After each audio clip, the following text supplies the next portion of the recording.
Hey there, Rob Thompson here, and you've probably heard there have been some tax law changes. So in this video, I'm going to talk about some of those changes. I'm going to talk about the changes to your personal taxes. In a later video, a separate video, I'm going to talk about changes to the business taxes that might affect you, but this video is all about personal taxes. So we'll get into it in just a moment. The One Big Beautiful Bill Act, and all about how that affects your personal taxes. So without further ado, let's dig in.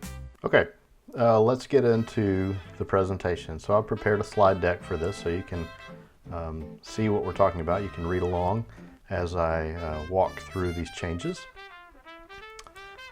And that's me there on the screen, obviously.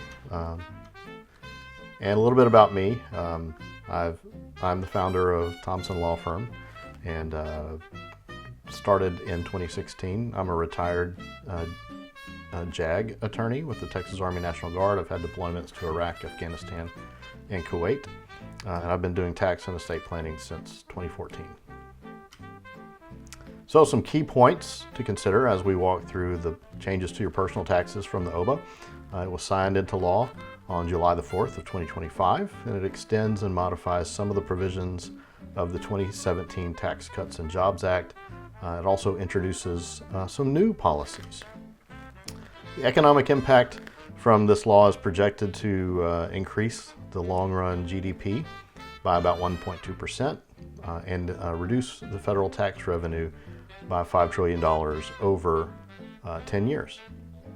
It increases federal deficits by $3.8 trillion over the next decade and focuses on pro-business policies such as full expensing and permanent tax cuts to drive investment and growth. We won't talk about the full expensing in this video. We'll talk about that in part 2, which covers the business tax aspects of OBBBA.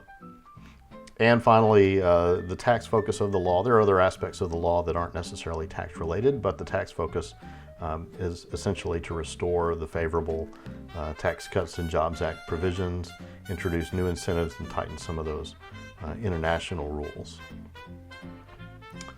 So let's start with a quote. In this world, nothing can be said to be certain except death and taxes. Benjamin Franklin, 1789, in a letter to a French diplomat.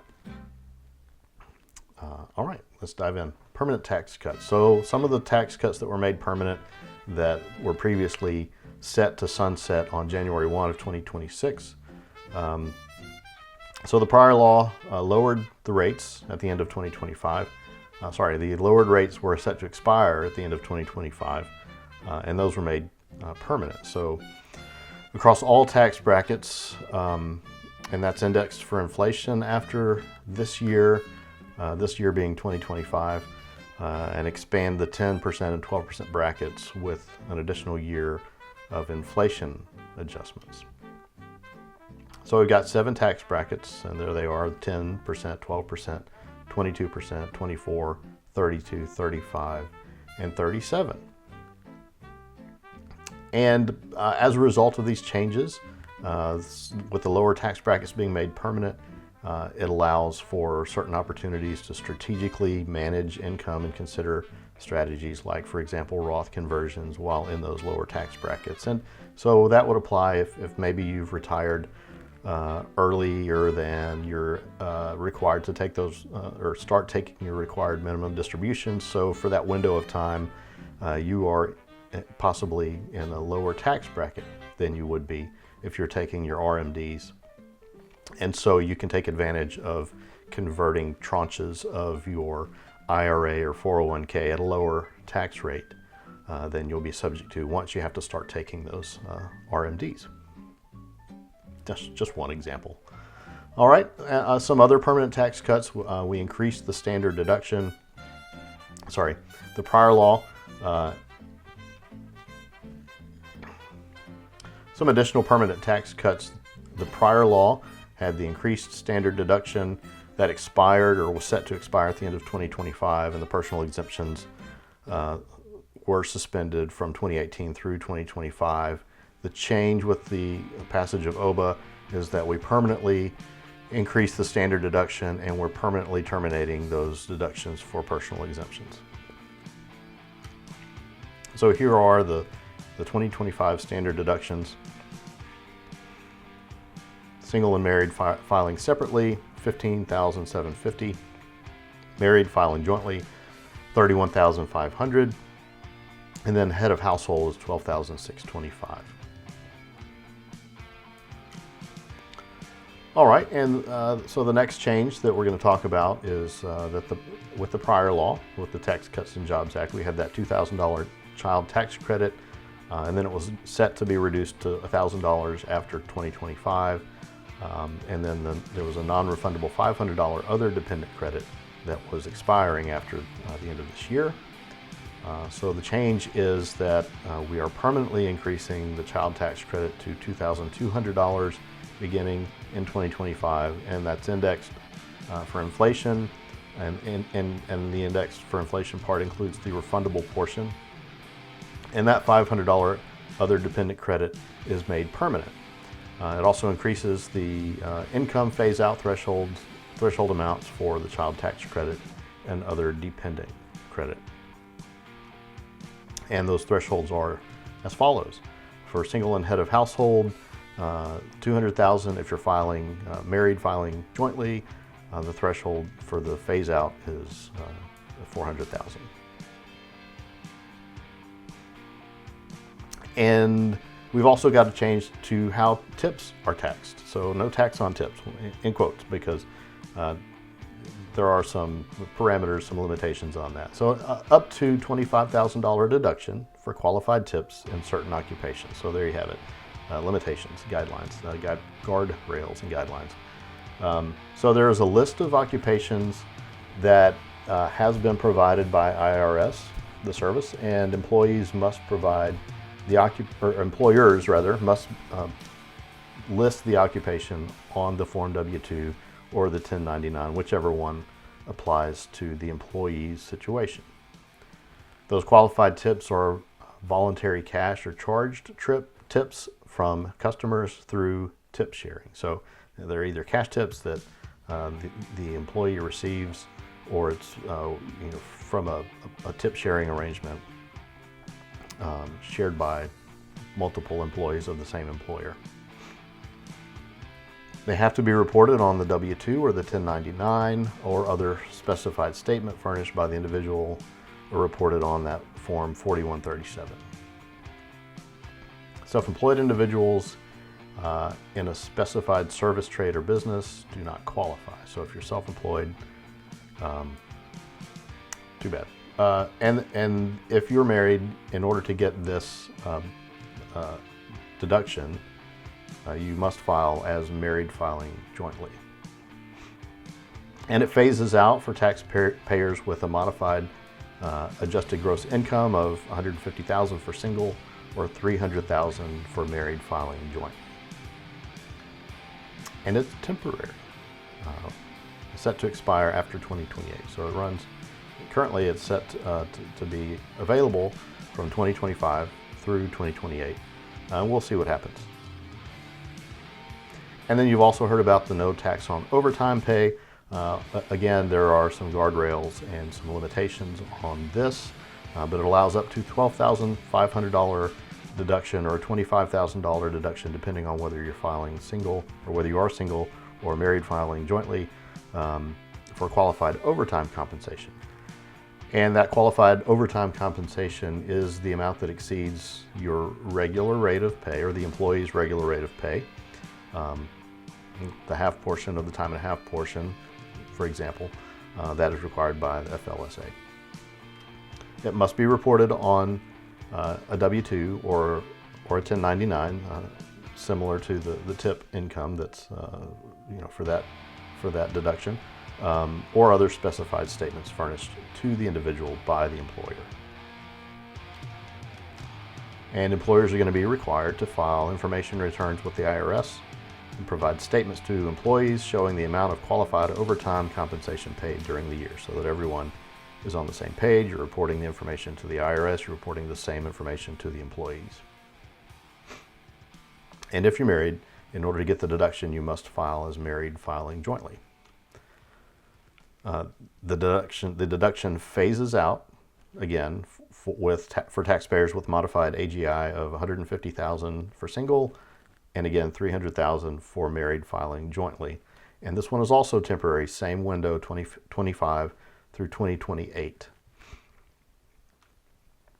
And then also another deduction for Social Security payments. So the no tax on Social Security is not exactly no tax on Social Security, but it provides a deduction to for senior citizens age 65 or older before the last day of the tax year. It's a deduction of $6,000 per individual taxpayer.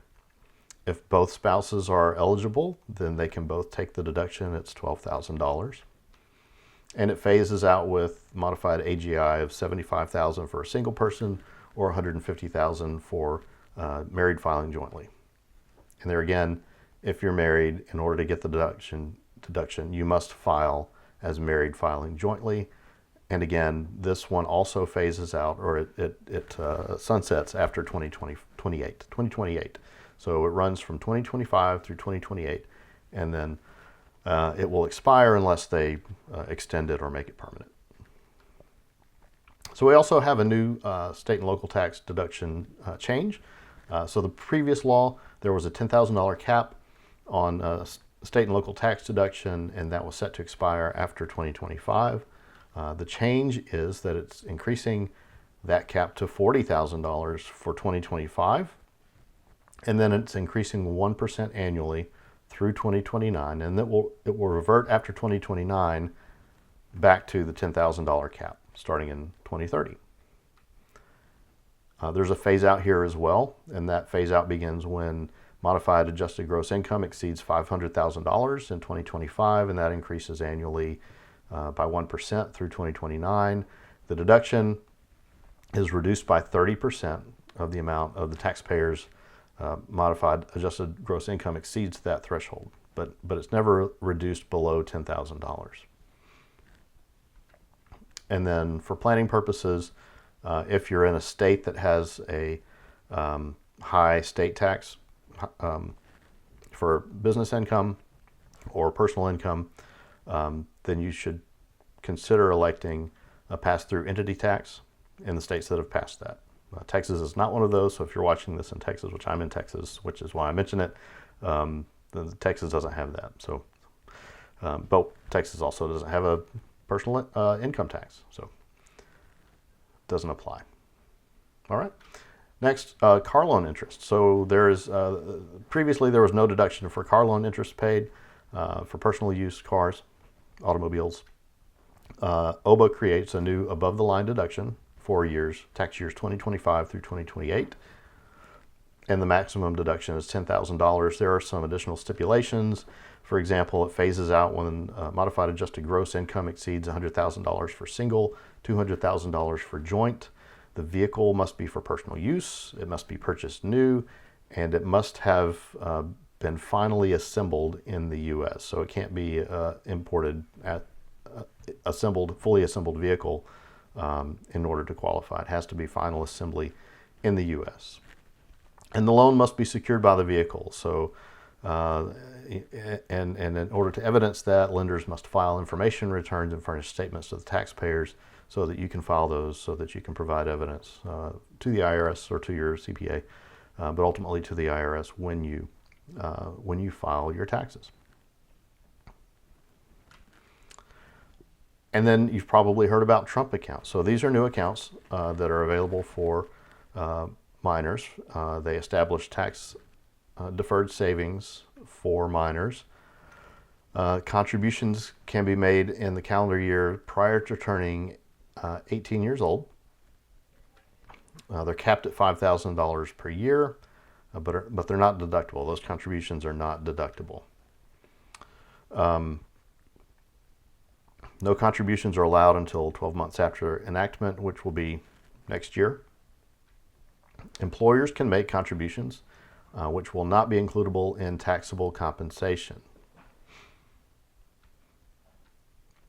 And then there's a credit of up to $1,000 available when opening for a child born in years 2025 through 2028. Investments in the account are limited to mutual funds and exchange-traded funds.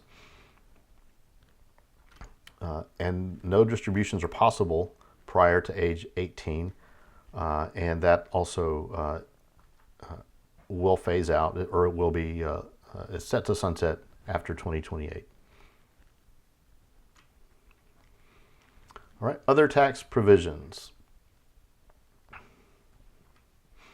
that came along with the OBBBA, part of OBBBA, but not necessarily specifically income tax. We have a state and gift tax that is obliquely related to income tax, but there are changes here that are important. So the exemption increases to $15 million per person. In the previous law, it was set to revert back to pre-Tax Cuts and Jobs Act levels of $5 million per taxpayer, and that was set to expire at the end of this year, 2025, and that'll become permanent with an inflation adjustment beginning after 2026. The alternative minimum tax exemption is being made permanent at higher levels and indexed for inflation, but it steepens the phase out for those with income exceeding $626,350 for a single, or $1,252,700 for joint filers. And then the law also makes a portion of the adoption credit refundable up to $5,000 and adjusted for inflation. And finally, we're expanding eligible 529 plan expenses to include professional credentials, which is, I think that's a good change. All right, and if you have questions, please feel free to reach out to us. Again, I'm going to make another video in which I talk about the business tax law changes as a result of OBBBA, and look for that coming soon. Hey, thanks for watching this video. If you'd like to see more content like this, go ahead and subscribe to my channel. And if you wouldn't mind, just like this video so that other people will see it and benefit from it as well. Thank you so much.